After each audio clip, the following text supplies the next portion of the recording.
think that I have certainty in them, that I know they're wrong. You have certainty in them, but you know that they are wrong. Yes. Okay? And then certain things that I know they're right, I don't have 100%. But you don't have certainty. Okay. Like I said before, belief is one thing, certainty is another. Certainty is proof. I don't want to get so much into, I have to say a little bit. Certainty is yakin. There's a knowledge of certainty, ilmu yakin, ainul yakin, and haqq yakin. It goes beyond that also. Let's just put it very simple so everyone can understand. Certainty, there has to be proof. And you experience the proof. Okay? That is certainty. That is real certainty. Now you're saying that there are wrong things that you've picked up here and there. You know they are wrong. But you are certain of them? Certain of them of what? Not certain, like I have a confidence in them. Right, so now you're changing your words. No. You had a belief in them and you have some experience in them. That doesn't mean certainty. Certain things are taught to us in life. You listen, you believe, and you practice. Correct? But now, being in this way, you understood that that is wrong. But because you've believed in them for so long, you've experienced them so long, you've practiced them so long, although in your mind you know that they are wrong, you have not believed in what is right for too long. You have not practiced what is right for too long. You have not experienced what is right for too long. Correct? So, how now, if you don't practice that for too long, how are you going to cut your attachment to the wrong things?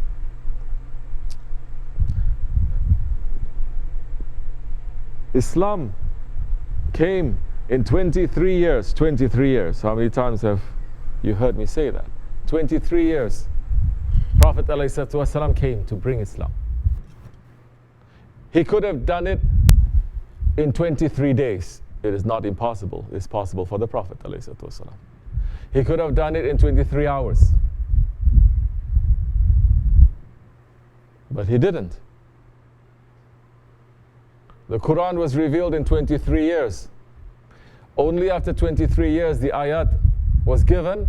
Today I have completed your religion for you and I have chosen al-Islam as your religion. 23 years.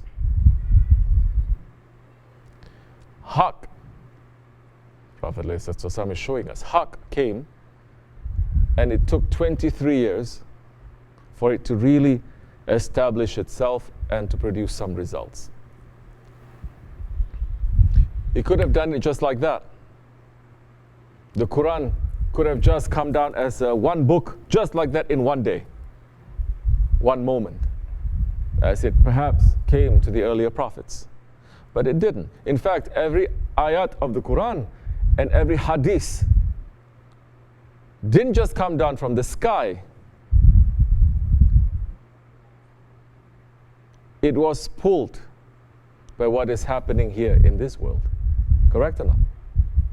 Some incident happened, situation happened, question happened, so it's pulling that wahi, that ayat, it is pulling that golden words from the Prophet ﷺ to give guidance. This is showing us now that there is a direct link between what we need and what we want and how that help is going to come. If we don't ask, it's not going to come. This is the divine protocol. And different times, different wants, different questions. Different time, different needs, different questions. And each time the answer, although it may seem like it is the same, it is maybe opening itself up more and more to fit into that situation. Correct? If I asked you, what makes you happy when you are 15 years old, it must be different by the time when you're 50 years old. Same question. But the answer, it is different. So that protocol, it is showing now for all of mankind until Judgment Day. If you want your situation to change, you have to ask. First, you have to see that there is a need for it to change, and that change is going to be what? All at once? No. It could have happened to the Prophet ﷺ all at once, but it didn't. It takes time. Tariqat, spirituality, takes time.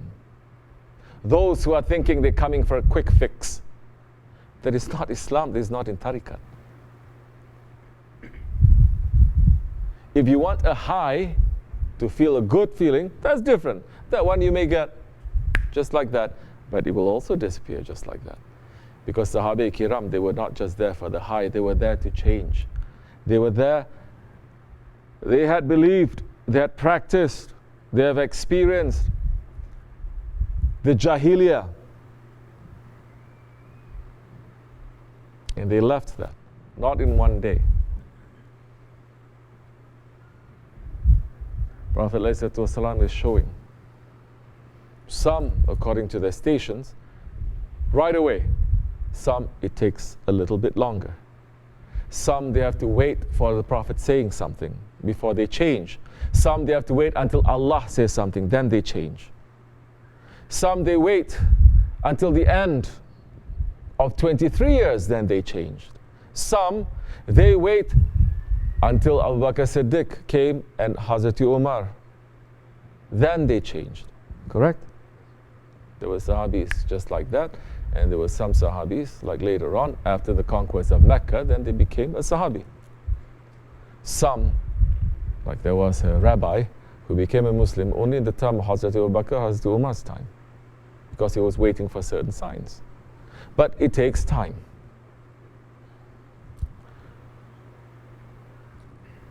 So our Jahiliyyah, we don't want to say that Sahabi Kiram, they went through Jahiliyyah. It is bad manners. Our Jahiliyyah now, if it took us,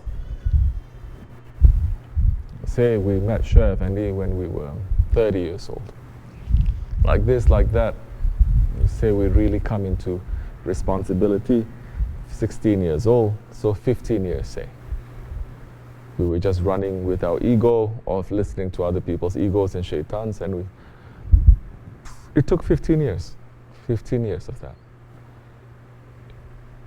It's going to take some time for that 15 years that took root in us for it to go. Okay? How fast it's going to go, it is according to your submission. How fast that disease, that cancer, that tumor, that bacteria is going to go is according to your submission to the doctor. Which means that sometimes it is very easy. But sometimes if you want to change quicker, it's going to be difficult.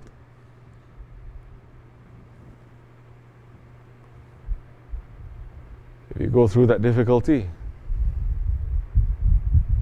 and if you change that into something that is good, then it will have a hold on you. More questions you have, more you're not challenging yourself, more you're not looking for an answer, more you're just sitting and just waiting, the longer it's going to take. More you're questioning yourself every day, questioning yourself, how a good Muslim I am today. Was I a Muslim today? What are the actions that define me as a Muslim today? What are the actions defining me as a murid today? What did I do for the sake of Allah? More you are doing all this, questioning yourself, meaning you're not believing in yourself. When you question yourself, you don't believe in yourself. Then that one who is stronger than you, he will give that belief to you. The more you're putting yourself up, the lower you're going to be. More you put yourself down, the higher you're going to be. You understand? Be with those ones and don't be stubborn. So many are stubborn, right? Right? Right? So many are stubborn without even knowing they're stubborn. I'm going to ask you something, you say something else. And how many times you've heard the story of that murid? Once upon a time, there was a sheikh who was going to the Hajj. Another sheikh then sent his best murid to accompany that sheikh. Because in those days, the sheikhs, they don't fight with each other. They don't fight over murids too. Those who are fighting, they're not real. They say, you want to go, go. You want to stay, stay. Just don't make fitna. You want to go, go. You want to stay, stay. If you want to make fitna, go ahead. You're only digging your own hole. So that murid from another sheikh went with that sheikh to the Hajj. Those days, the Hajj, they're traveling by foot. That time is a real pilgrimage. They are traveling. They don't enter from one chair to another chair. Suddenly, it's there. It took them time to bring themselves understanding. I am a traveler, looking around, understanding the different lessons, the different secrets as you travel. It's necessary. So if you're not preparing yourself for Friday nights, Thursday nights, you say to me, you want to go to the Hajj? I say, go. You'll never be prepared for the Hajj. You don't know. You think preparation is just cutting a ticket,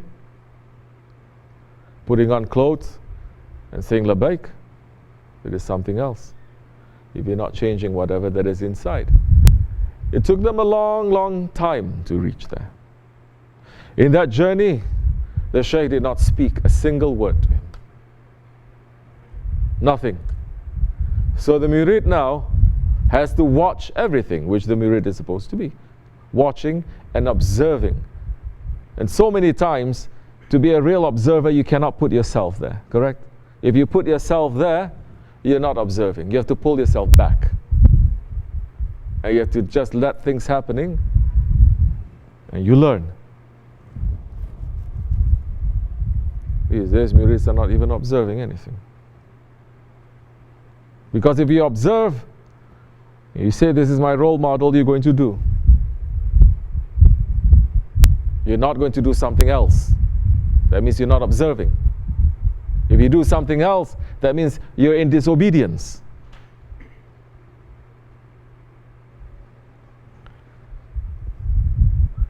When they were coming back, the Shaykh didn't say anything.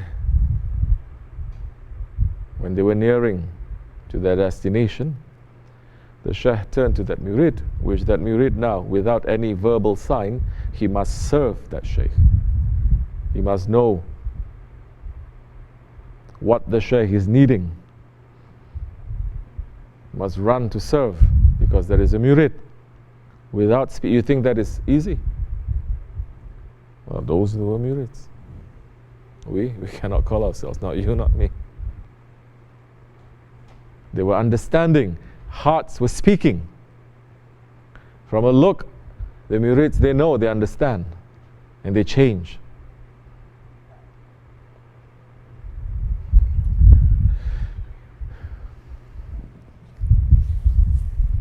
They were coming back. Then the Shaykh finally said something. He turned to the murid and he says, what is your name? And the murid says, my name is Ahmad, son of Ali. Let's say.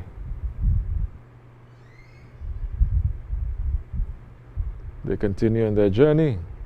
They finish their journey. The murid kissed that Shaykh's hand. He went to his Shaykh.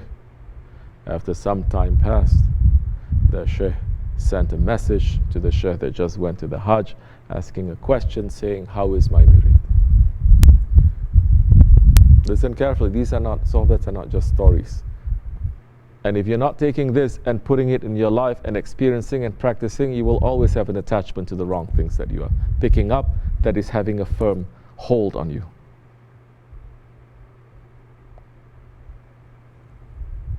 The shaykh is saying, how is my murid? That shaykh who went to the Hajj says, he is good, but he talks too much. I asked him his name and he gave me his father's name too. We know this. We've heard this story. How many times when somebody asks you a question, you never give an answer? Going around and this and that and a reason and this. Why are we doing this? Because we're going to be questioned on the day of judgment, don't you know? And if we don't give the proper answer, we're going to suffer a lot.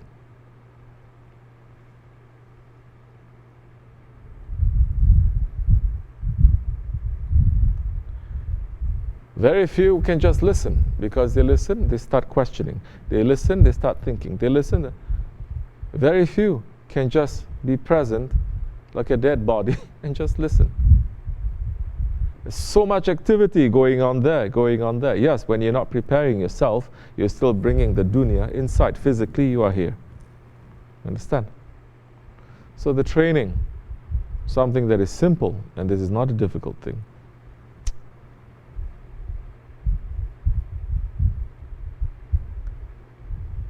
To say what is necessary, not to be busy with Malayani.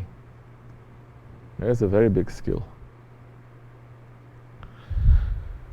So when you can identify, you know what are your weak points, stubbornness, you know that, then we're going to say, very good, you know. What are you doing to change? If you're knowing and you're not changing, that's even worse than not knowing. You know, but you don't change. That's even worse. Because once you know, you're responsible. If you don't know, you're not responsible. In Islam, if you don't know, you're not responsible. But if you know and you're not doing something,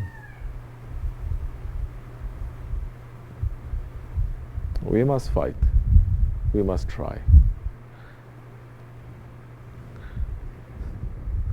We fight and we try.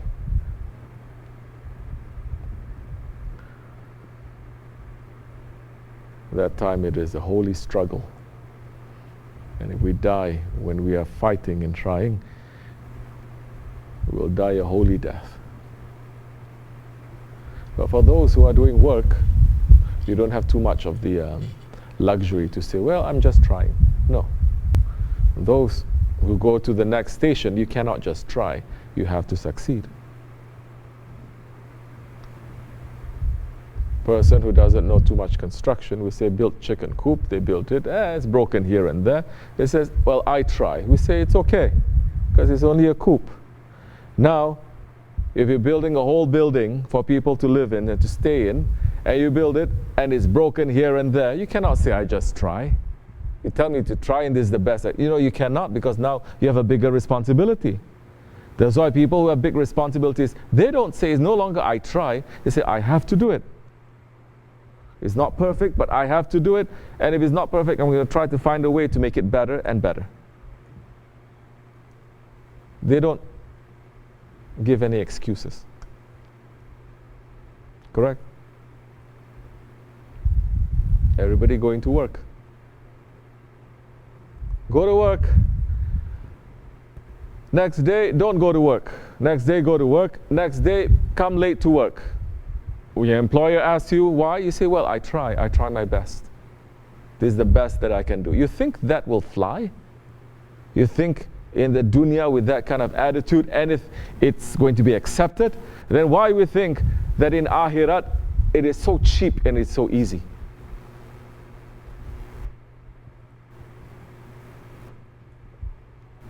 So break that attachment. Reattach to something that is good. You have the belief in something that is good, but you don't have too much practice. Practice it.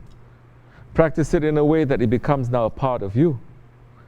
Then that time when something comes and that even that pull comes, you understand. It's only a pull. It's empty there. It is not certainty. It's just a little attachment. It's not an attachment. It's just nostalgia. It's not even nostalgia. It is a wrong memory. Memory that you really made up to look so nice. When you look at the memory properly, the experience properly, you see that it is filled with dirtiness. Why are we concentrating only on that? Oh, ego likes it. Now the ego likes it. Now, before it comes up here to you, that nostalgia, that memory, from a mile away you understand, okay, this is my ego pulling. Then it's up to you to do something about it. Understand? وَمِنَ اللَّهُ تَوْفِيقْ Al-Fatiha. This much is enough. Assalamu alaikum wa rahmatullah.